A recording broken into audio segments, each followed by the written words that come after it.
Olá, meu nome é Getúlio e aqui é no Enem. E na aula de hoje nós vamos estudar filosofia juntos, hein? Que tal? Você que deve estar em casa se perguntando o que filosofia e Enem tem a ver, é bom lembrar que filosofia, assim como outras matérias, se tornaram obrigatórias nos últimos anos do ensino médio. E é interessante pensar que o Enem tem a cada ano mais abordando questões que envolvem conhecimentos na filosofia, na sociologia e na interdisciplinaridade que essas disciplinas têm na área de humanas. Na aula de hoje, então, vamos entender por que é importante estudar filosofia e vamos dar alguns exemplos. Se você der uma olhadinha no slide agora, a gente já vai. Um filósofo que tem caído rotineiramente no Enem e que é muito importante na história da filosofia é o Platão. Você já ouviu falar de Platão? Se não, é o momento da gente estudar agora. O que você conhece sobre Platão? Bom, vamos dar uma olhadinha aqui. Esse moço que vocês estão vendo aí no slide é o Platão. Ele, como vocês devem saber, é um filósofo lá da Grécia Antiga. Então, o que um filósofo da Grécia Antiga tem a ver com o Enem? O que um filósofo lá de tanto tempo atrás pode ter a ver com o Exame Nacional de Ensino Médio? E por que eu, estudante do ensino médio brasileira, devo me preocupar em estudar esse moço aí? Bom, vamos dar uma olhada. O Platão é um filósofo da cidade de Atenas que, devido a várias circunstâncias históricas, políticas e sociais, se tornou muito importante ao longo do desenvolvimento do seu pensamento na filosofia. Então, gente, o Platão continuava, na verdade, uma tradição histórica muito interessante ali em Atenas, que era a filosofia, né, que até então tinha tido um caráter mais ou menos naturalista. O que isso quer dizer? A filosofia tinha se preocupado até então em investigar os fenômenos da natureza, ou por que as coisas acontecem, por que o mundo é assim, né? Ou seja, questões relacionadas à natureza da existência, do cosmos. Com Platão isso vai tomar uma outra medida. O Platão vai ser talvez um dos primeiros filósofos a investigar filosoficamente o quê? A dimensão humana, a natureza humana, e dar a problemas humanos questões e um enviesamento filosófico. O que isso quer dizer? Quer dizer que Platão pode ter sido um dos primeiros pensadores do nosso Ocidente a pensar problemas humanos como a verdade, a justiça, o certo e o errado, a partir de um viés filosófico. Então, esse é um dos grandes motivos porque Platão é tão falado hoje em dia, porque Platão é tão importante na história da filosofia, ok? Bom, outro motivo para o Platão ser tão importante, tão bambambão como a gente está colocando, é que ele foi também um dos primeiros filósofos a investigar tantas coisas, tantos assuntos, a fazer tantas perguntas ao longo da história do seu pensamento, e tendo sido o primeiro a fazer tantas perguntas, também foi o primeiro a dar as mais ou menos melhores respostas para as coisas que ele colocava, ok? Então, se você para pensar por alguns minutos e ver o nosso pensamento como resultado de um processo histórico que vem se construindo ao longo de centenas e centenas de anos, com a contribuição de muitas mentes, de milhares de pessoas ao longo desse tempo, Platão foi, de certa forma, o iniciador de todo esse movimento, lá na Grécia Antiga. Ou seja, quando eu falo Platão é importante hoje, não é à toa. Mas vamos tentar entender por que o Platão é importante. Bom, trata-se de entender, fazendo um recorte histórico importante, né, que muitas das questões que o Platão pensou ainda são atuais. Mas mesmo que essas questões não fossem atuais, por exemplo, qual é a natureza da beleza? Por que as coisas são bonitas? O que é o belo? Será que o belo, ou a beleza, ou o bonito é uma coisa subjetiva, depende do meu gosto? Ou será que a beleza é uma coisa objetiva? Todo mundo acha algo bonito porque aquilo tem algo bonito em si mesmo. Ou, por exemplo, o que é a verdade? O que torna uma fala verdadeira e outra não verdadeira? Por que é importante que a gente fale a verdade? E, nesse sentido, o que é a verdade? A verdade é algo subjetivo, é algo meu ou é algo objetivo? Que depende não de mim, mas de todos nós. Bom, mesmo que essas questões não fossem importantes, algo de Platão que continua vivo, né, ainda hoje é a sua maneira de pensar. É o modo como ele organiza os pensamentos que, de certa forma, cristalizou-se na tradição do pensamento ocidental. Ou seja, hoje você que nunca escutou de falar de Platão antes, ou ouviu mais ou menos, mas não sabe muito bem o que é Platão, o que é um Plato grande, não. Mesmo você que não sabe quem foi essa pessoa, certamente vai estar pensando o mundo a partir de coisas que esse cara pensou milhares de anos atrás, 2.500 anos atrás. Ou seja, a filosofia vai tentar explicar agora que o pensamento também é influenciado historicamente e, portanto, o modo como nós pensamos, o modo como nós compreendemos a realidade é um fruto, né, uma constituição advinda do quê? De todo um processo histórico. E é isso que nós vamos ver agora. Se vocês fizerem um pequeno exercício de relembrar a aula de filosofia com o professor de vocês, com a professora de vocês, vocês vão lembrar de um troço chamado mito da caverna. O que é o mito da caverna, gente?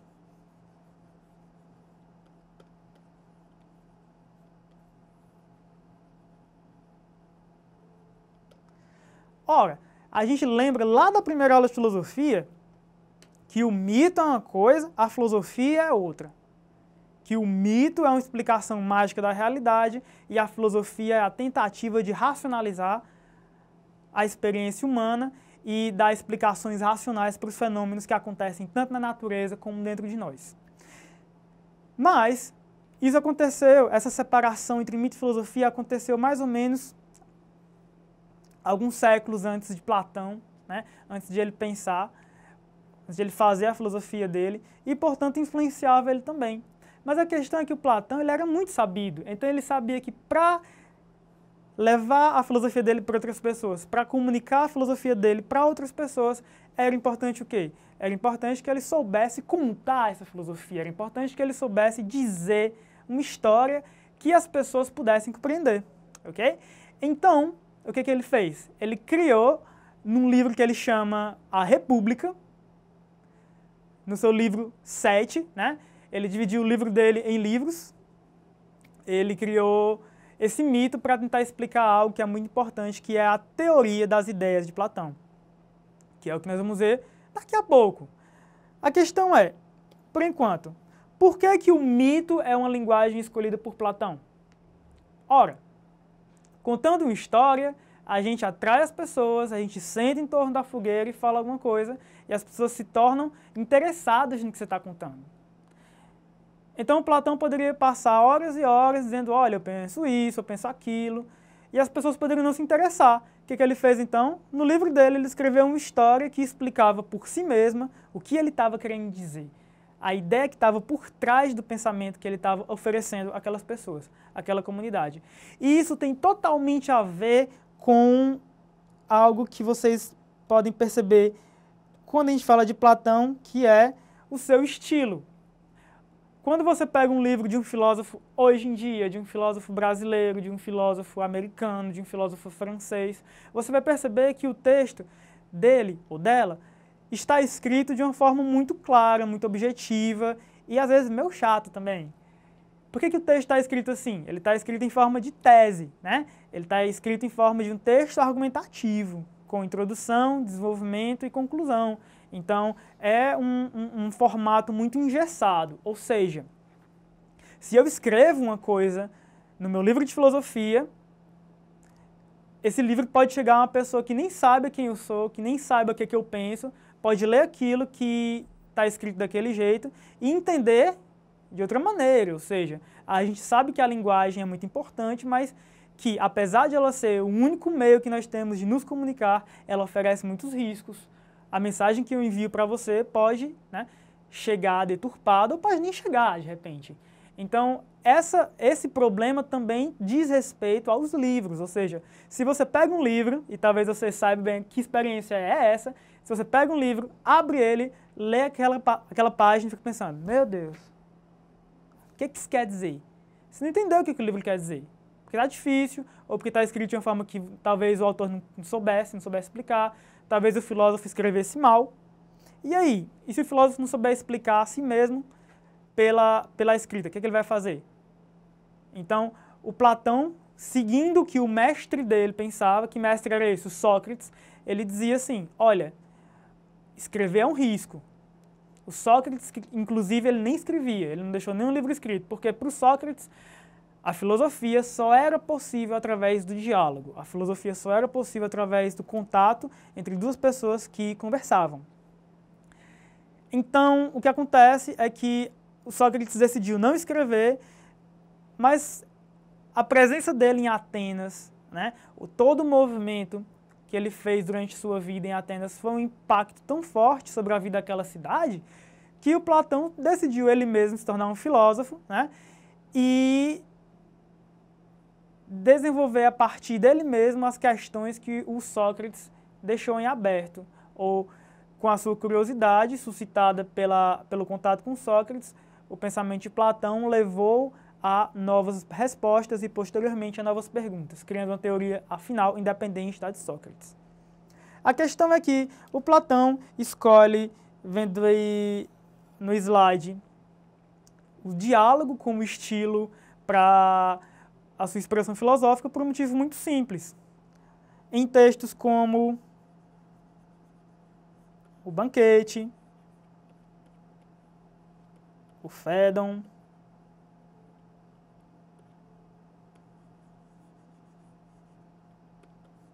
o Eutífron e, claro, a famosa República. Platão não coloca o pensamento dele engessado numa tese. Platão não coloca os argumentos dele preso a uma forma específica que não muda.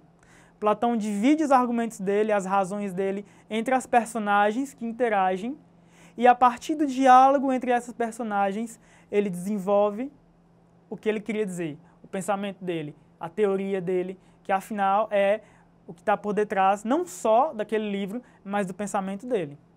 Lembrem, gente, que filosofia e filosofar é, antes de tudo, uma atividade de reflexão do pensamento.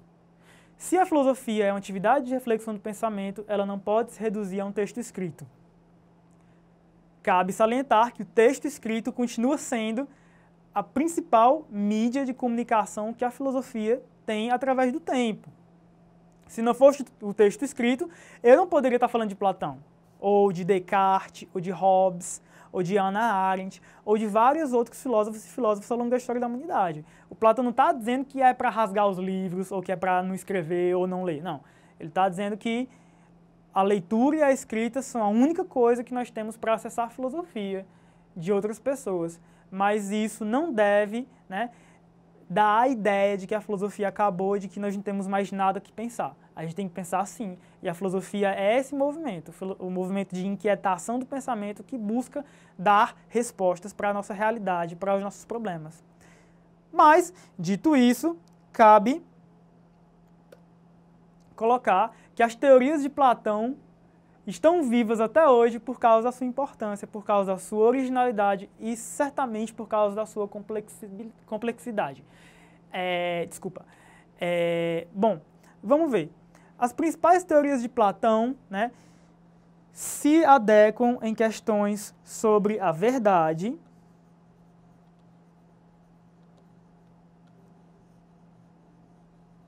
a justiça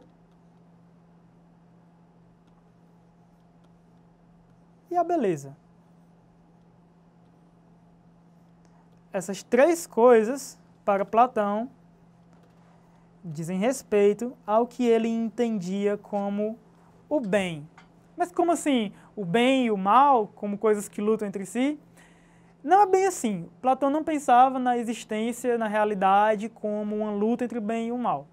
Mas ele entendia que existem coisas boas e coisas piores do que as coisas boas. E todas essas coisas têm em comum entre elas o quê? Que elas podem ser comparadas de alguma forma com algo melhor do que elas.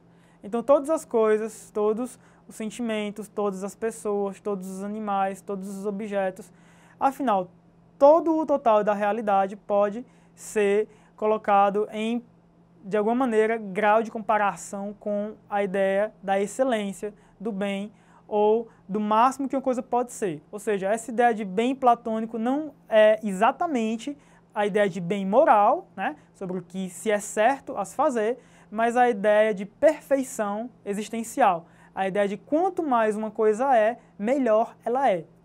Então, para Platão, a coisa mais boa que existia, essa melhor coisa seria o quê? Seria o bem em si, a coisa que por si mesma é excelente, aquilo que por si mesmo existe em absoluto. Então, essa existência primordial, né, que talvez dialogue aí com os pré-socráticos como a origem do mundo, mas não necessariamente. Esse bem primordial é a essência guia do pensamento platônico, e mesmo que desde o primeiro diálogo platônico até o seu último diálogo, né, que existe uma carreira de muitos anos de filosofia, e, portanto, existe uma mudança do primeiro Platão para o segundo Platão, ao longo de todos esses Platões, de todas essas mudanças de pensamento, a ideia, né, de que existe uma coisa boa acima de todas as outras, ela se mantém mais ou menos, né, imutável ao longo de todo o pensamento de Platão. Então, a principal, né, teoria que o Platão oferece para explicar ao mesmo tempo a realidade natural como a realidade humana e como essas duas realidades se relacionam, ou seja, como que a minha vida que eu tenho se relaciona com o universo, ou como que a existência do planeta, dos rios, dos deuses, diz respeito à minha própria existência, e como elas, né, se conectam entre si. Então, na tentativa de buscar explicar a existência da humanidade, do ser humano, dos sentimentos e pensamentos humanos, da virtude humana, diante de um cosmos, diante de um universo, onde o ser humano está e em que não necessariamente tem uma relação de pertença, na tentativa de explicar que o ser humano é uma continuação do universo, uma continuação do cosmos e, portanto, né, um candidato a conhecedor, né, dessa realidade, o Platão cria o que nós chamamos da teoria das ideias, né? E o que são a teoria das ideias?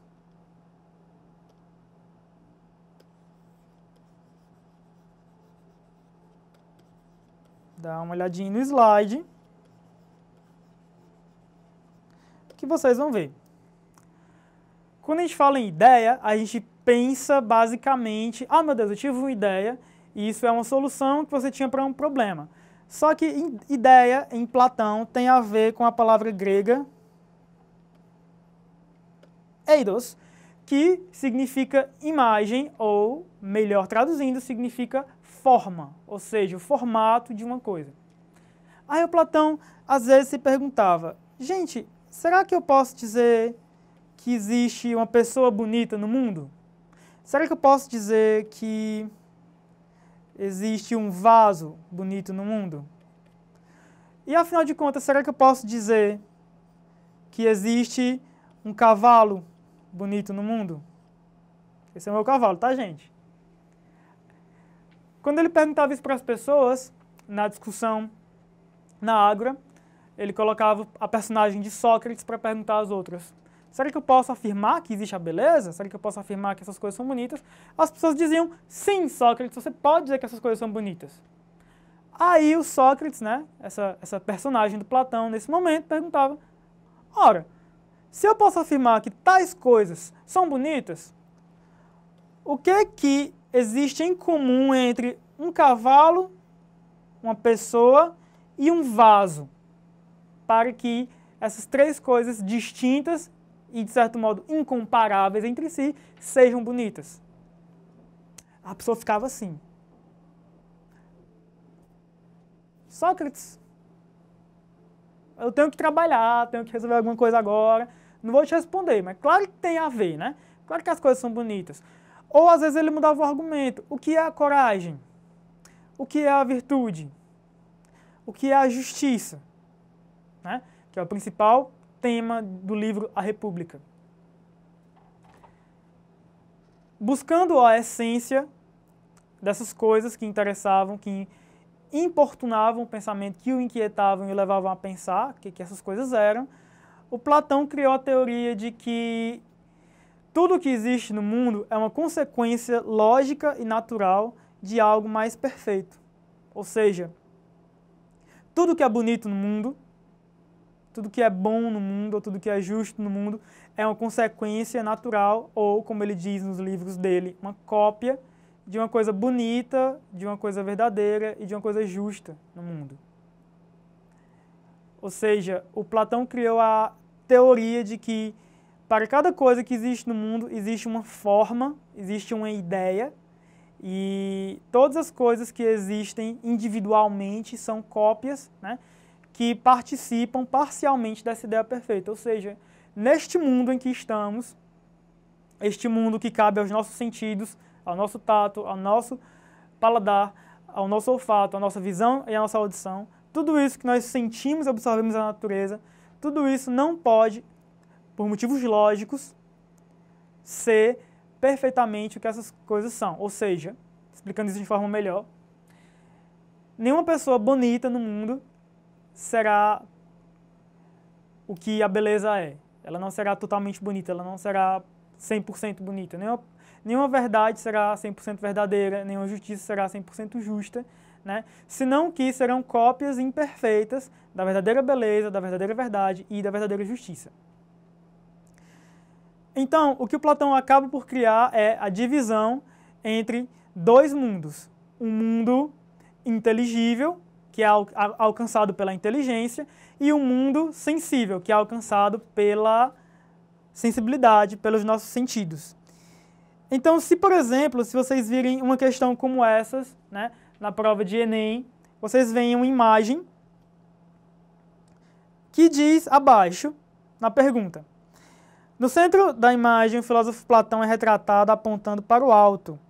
Esse gesto significa que o conhecimento se encontra em uma instância na qual o homem descobre a... Aí ele deixa 5 alternativas para você completar essa frase. O Enem deixa 5 alternativas. Vamos dar uma olhadinha na imagem original. A pintura Escola de Atenas, né, do Rafael, lá no Renascimento. E a questão final. Ora, se tudo que existe no mundo é uma cópia imperfeita de uma realidade superior, que não é alcançada pelos sentidos, só pela razão, a resposta qual você daria? A suspensão do juízo como reveladora da verdade, a realidade inteligível por meio do método dialético, a salvação da condição mortal pelo poder de Deus, a essência das coisas sensíveis no intelecto divino e a ordem intrínseca no mundo por meio da sensibilidade. De acordo com a nossa aula, vocês marcariam, claro, o item B. Platão está apontando para cima, porque é para cima, né, para essa realidade superior, além dos sentidos, que está a realidade inteligível, ou seja, a realidade alcançável pela inteligência, que é atingida por meio do método dialético. E o que é dialético? É o método a partir do diálogo. O diálogo entre duas partes que se encontram e que, oferecendo verdades parciais, podem, a partir do diálogo, chegar a uma verdade mais geral, mais universal. Quero agradecer, dar tchau e volte para o No Enem. Aqui é o professor Getúlio e até mais.